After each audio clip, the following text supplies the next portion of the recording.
Lauren, thanks. Well, the Snohomish County Jail is facing a lawsuit over the death of an inmate. The man died before getting his day in court, and his family's attorney is telling Fox 13 today that we need a closer look at jailhouse safety. 2 other inmates there died roughly 1 week apart just last month. I think what we're most concerned about is why this keeps happening in our jails. Drugs finding their way into jail and leading to overdoses, at times even death. Right now, Snohomish County is facing a lawsuit over the death of Christopher Hankins. He died at the young age of 34. His mother's lawyer, Melanie Wynn, says the system failed Hankins, that they didn't do enough to prevent his death. In court documents, Wynn explains the jail was aware that he was using drugs and that within a day he was taken to Providence Regional Medical Center because he was suicidal. Yet days later, back in jail, a deputy struggled to wake him up. His heart rate was off and he was still allowed to go back to sleep. And then didn't return for about 3 hours. And when they returned 3 hours later, he was in the same exact position and never woke again. It's a nightmare. It's really disheartening. Hankins died of an acute heroin intoxication.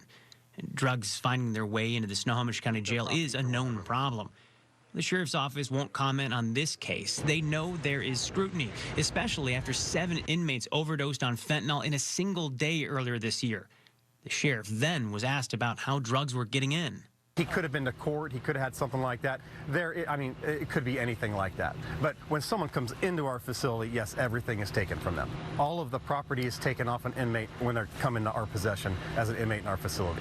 So they're allowed to bring stuff, but then we take it and then we keep their property for when they're released. In a recent Facebook post, the sheriff's office noted that they found all of these drugs, including fentanyl pills, on an inmate during a strip search.